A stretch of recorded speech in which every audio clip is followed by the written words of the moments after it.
today, mates.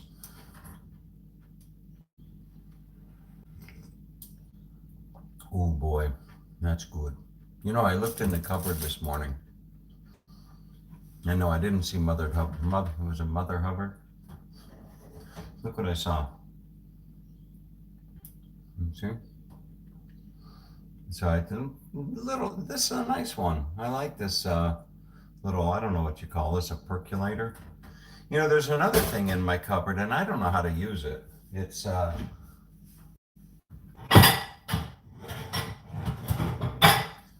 I've seen these things around. I have no idea. Maybe you put something. I don't know. I'm not even gonna begin to guess what you do with this thing. But anyway, start of another day, and well,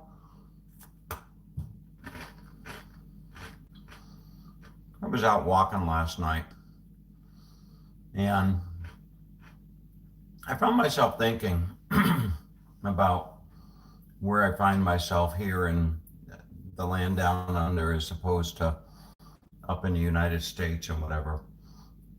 And as I'm walking along, one of the things that I was just trying to contrast the difference between here and there. And one of the things that really stands out to me is when I watch the news down here, when I turn on the news here in Australia. Now I don't know the channels, I don't know what the Australians version of CNN or Fox News is or anything like that. I don't know if one news channel that I turn to is to the left or one channel I turn to is to the right. I don't know. Up in America, it's not hard to figure out.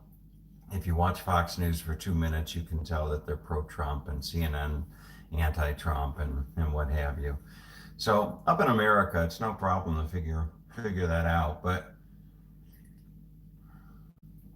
as I watch the news down here, as I just flip from one news channel to another down here in Australia, I never hear the political divide, the separation of the parties. It's never apparent to me when I'm watching the news as far as the coverage of COVID. They don't. It's never. And I could be maybe watching the wrong news or something, but it's not politicized down here. It just doesn't seem that it's politicized, whereas up in America, it just seems like it's a country divided. It really, really does. I mean, no wonder why, so many Aussies down here, when I tell them that I'm an American, they're very quick to tell me, you're better off here, mate. That's what they all say. And boy, can I say that's good again? But anyway, it is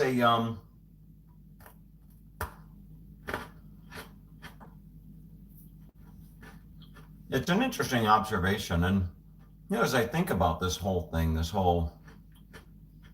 I think about the whole thing, the virus doesn't care what you believe. No, it doesn't care what you believe, not at all. But as I think about this whole situation, I can't help but to wonder, at the end of the day, when it's all said and done, at least for the time being, if I'm really not better off right where I'm at down here in Australia. I mean, this little town, you've seen the videos. You've seen the videos of me walking down to the marina and the beach and all that stuff. It's a rather, I don't know, peaceful, tranquil, little place. And I've got a comfortable little home here, and I've got everything that I need. So if everyone wearing masks, nobody's wearing masks down here. No, you go out Mm, you might see an occasional, you might see an occasional somebody wearing a mask, but this country's had, they've had 95 deaths, 95, 97 maybe, 97 too many, but they've had 97 deaths, and they're just starting to reopen now.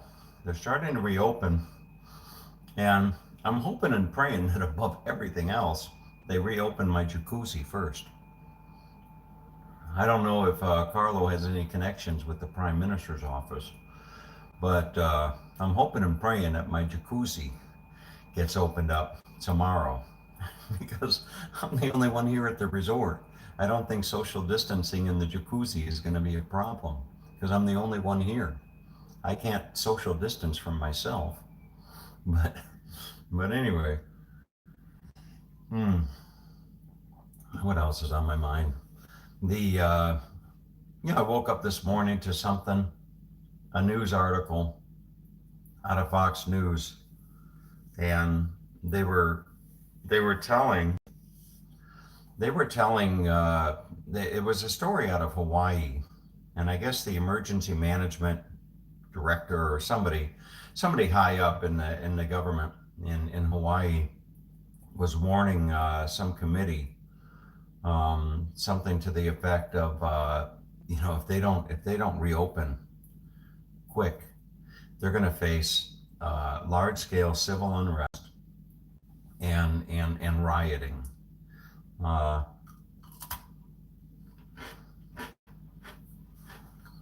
and that, I looked at that, and interestingly enough, it didn't surprise me.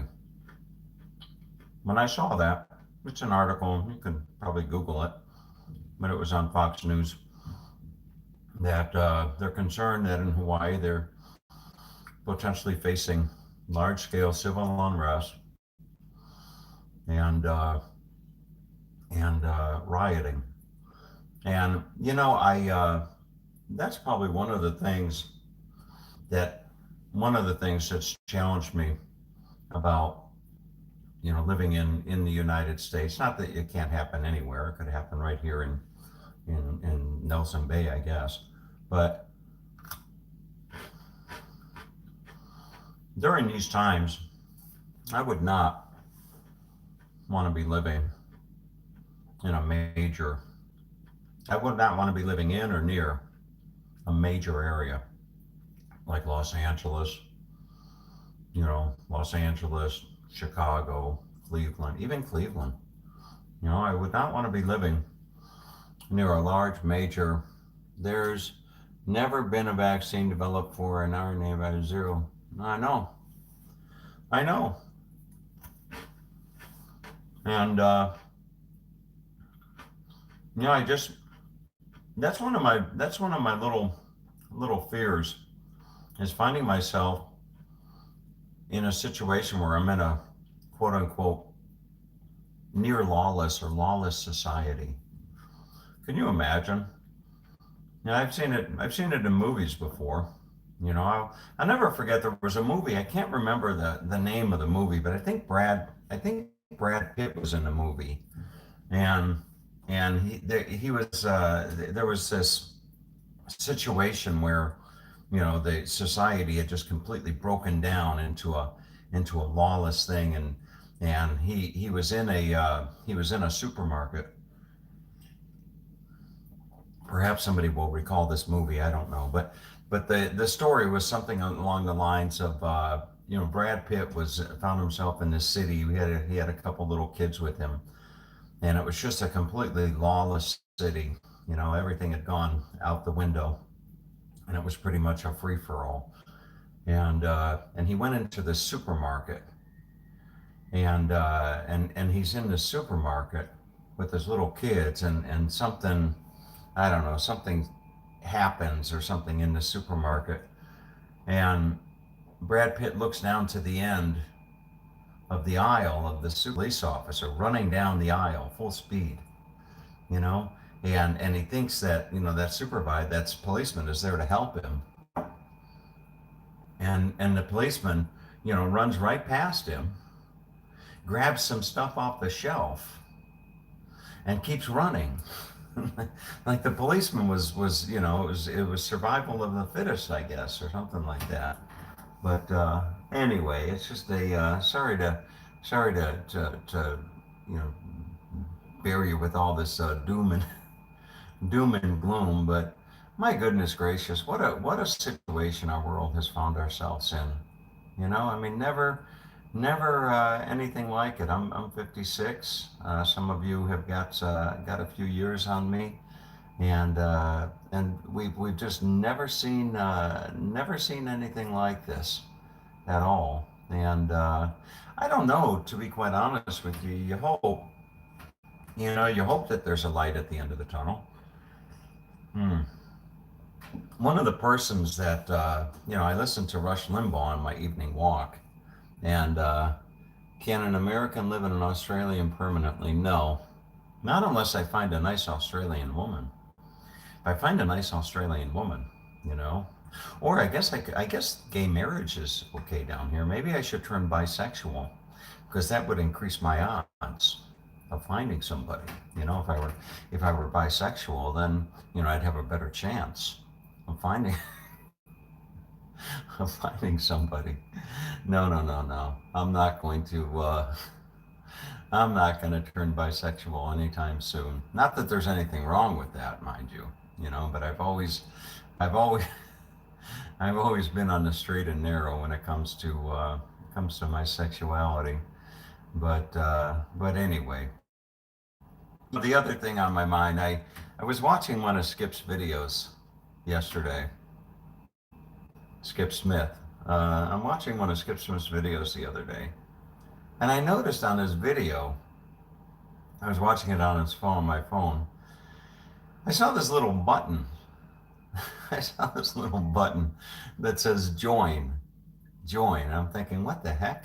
It was right next to subscribe, and I'm thinking, what the hell's the difference between subscribe and join? And I clicked join, and for $2.58 a month, I can have access to content that's only available to subscribers that pay money and what have you. And I had the chuckle, and then I started to look into it a little bit. Did you know that I could actually come up with a product line for my YouTube channel? For example, I could come up with coffee cups that say that's good on it, or something like that. I could have T-shirts, that say, we'll see, or something along those lines. But people make a lot of money on YouTube. They really do. They make a lot of money online, period. But YouTube specifically, I've got a modest little channel. I've never pretended to be anything more or less significant than I am. I've got 16,000 or what have you. Yeah, or what have you. There you go. I've got 16,000 subscribers, and that's nothing. That's nothing to sneeze at. I mean, that's quite an accomplishment in and by itself. But to be quite honest with you, 16,000 subscribers pales. It pales in comparison to a lot of people that do YouTube. So it's not anything big, but regardless, 16,000 is still a good number. But for me, as I was thinking about that last night after I saw that join button, for me, it's never been about YouTube. Has never been about the money. It's never. I mean, the money is kind of YouTube sends me a check every month for $500-$600, something like that, maybe 400. How much do you make from YouTube? Well, there you go. So YouTube sends me a check. It varies from one month to the next. I think the biggest check that I've ever got from YouTube in a month was about $800. And on average, YouTube sends me a check every month for four to $500, something like that. I don't know. Now with this trip to Australia, doing all these videos that I'm doing and monetizing these videos and all these different places that I'm traveling, inevitably, and don't ask me how to spell inevitably, but inevitably, I I'll probably see a little bit of a spike, in my earnings. But anyway, it's not a lot of money. Well, to me, I shouldn't say it's not a lot of money to me, because $500 to $600 is a fortune to a lot of people. So I shouldn't just diminish the amount of money that I get from YouTube as being nothing, because $500 is a lot of money to a lot of people. And you add that up over the course of a year, and basically, that $500 a month is the going for a bike ride. We'll catch the rest later. Okay, take care, ride safe, wear your helmet.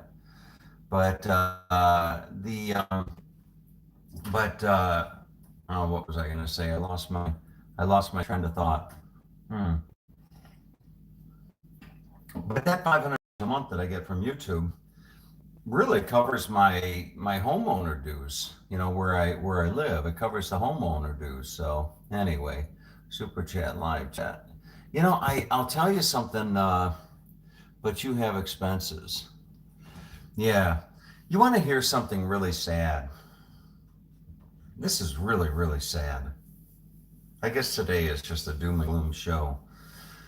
But I don't know whether I would call him a friend, an acquaintance. I know somebody very, very well. The other day I was talking about somebody that I know down in the community that I live in Florida, who got killed on his bicycle. His name doesn't matter, but this gentleman was 62 years old. He was a retired hedge fund manager, very well to do, two children, beautiful wife, beautiful home, beautiful life.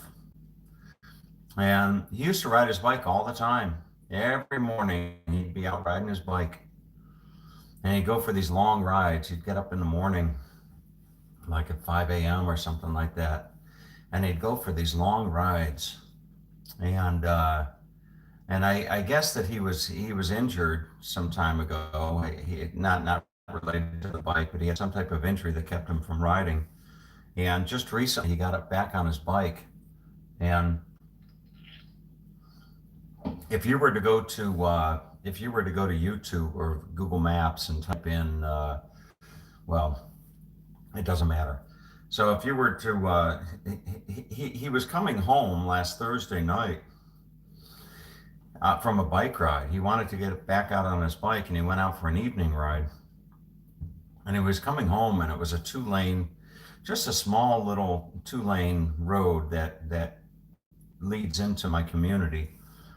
And he couldn't have been 200-300 feet from the front gate of the community, and some woman plowed into him and killed him instantly, just like that. His life was just snuffed out. And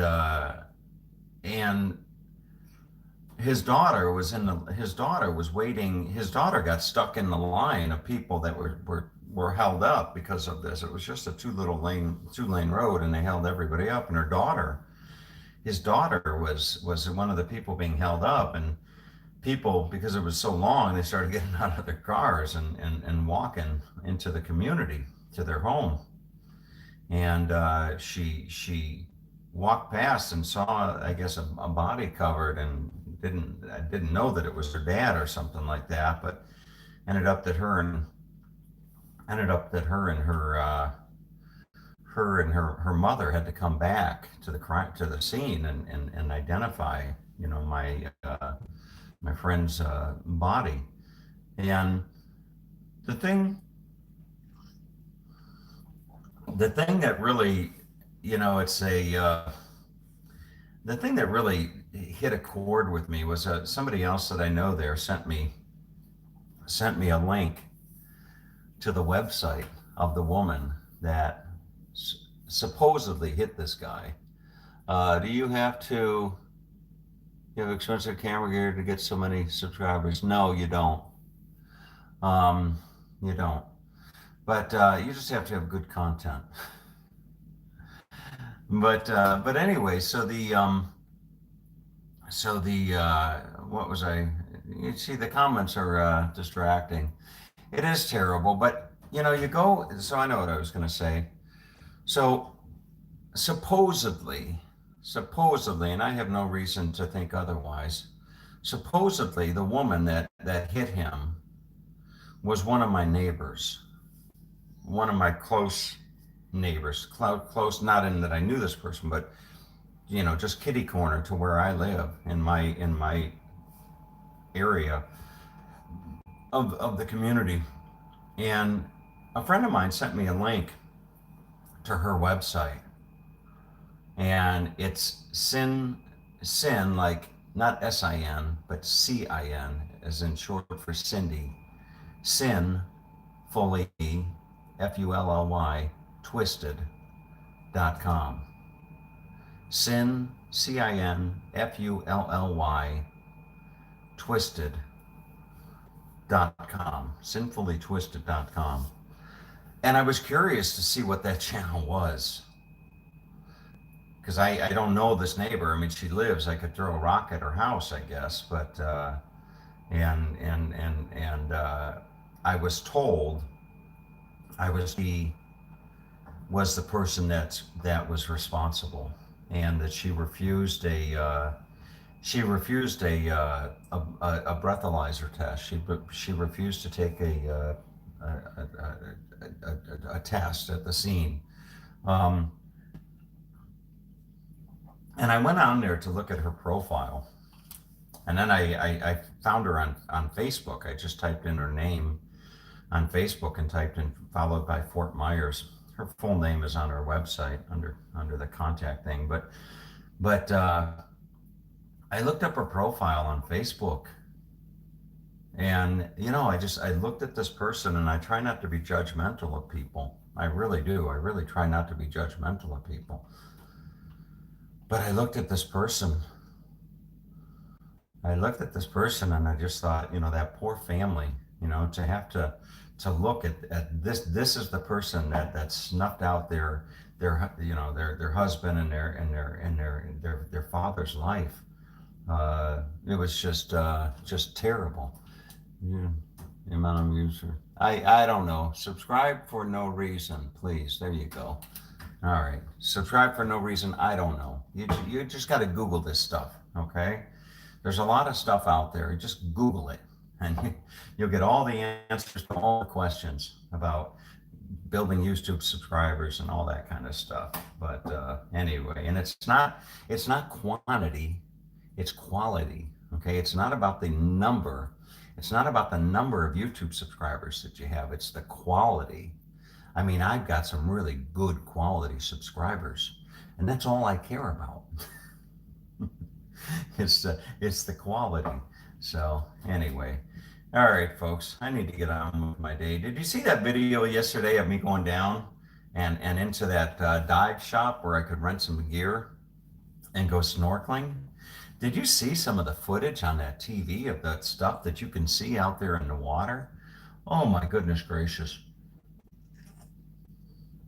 That's what I'm going to do. I'm going to go snorkeling. I don't know if the weather will permit it now, but that's going to go snorkeling.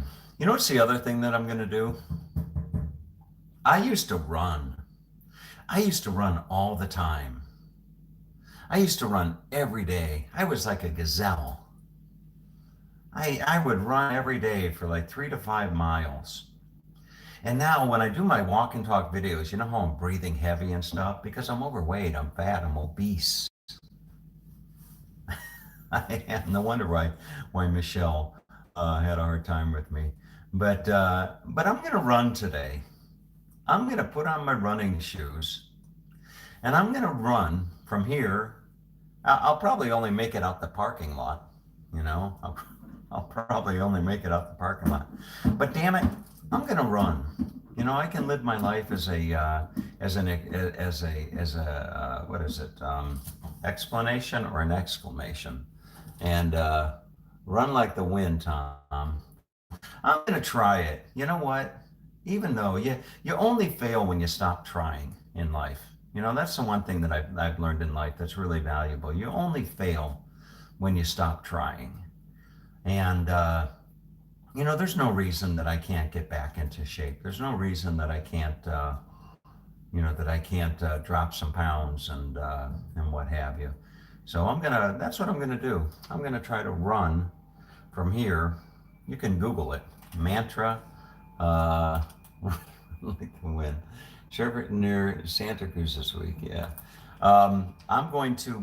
You can search Mantra Resort, Mantra Mantra Resort, Nelson Bay, and then click on directions and put Little Beach Marina.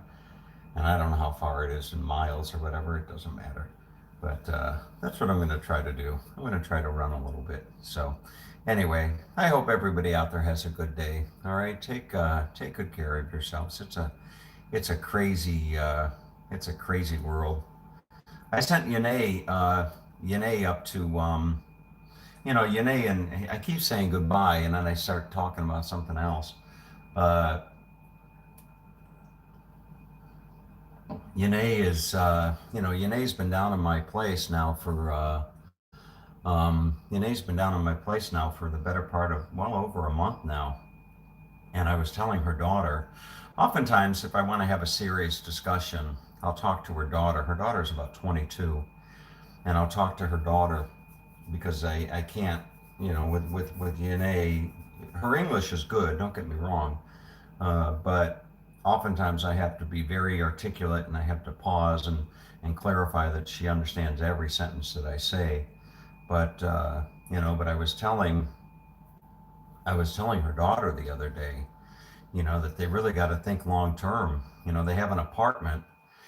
They have a. First of all, I told her that her and her mom are welcome to stay at my house, for the foreseeable future.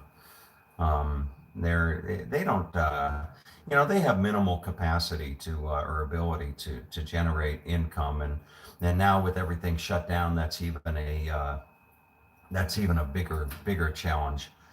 And I was telling her daughter that that they've got to make a decision at some point in time because they can't keep paying rent for an apartment that they're not staying at, and they don't need to be paying rent there. I'm not charging them a dime to stay at my not charging them a dime. I wouldn't even think of charging them a dime to stay at my place. And I've been calling the local supermarket and funding gift cards so that they never go hungry. I've resolved myself to that. That they're always going to have a place, a roof over their head, and food in their belly. And that's just, some people would question my motivation for doing something like that. But you know what? In my mind, it's just a small way of giving back. To be quite honest with you, it's just a small way to make a difference. In somebody else's life. Uh, so I'm glad to do it. But anyway, as we speak right now, Yane is. I activated the I activated the insurance. I had my Buick down there just deactivated as far as the insurance because I'm not there. But I called the insurance company to have them reactivate the insurance and get get Michelle on the policy, or Michelle, get Yane on the so she's covered and she can use that to drive back up to her place and I guess get what she needs and all that kind of stuff. But anyway, enjoy your day. For me, it's bedtime in Germany. Okay, take care, everybody else. I gotta run. Oh my God, I've been talking 30 minutes. How time flies. All right, everybody, take good care. See you later.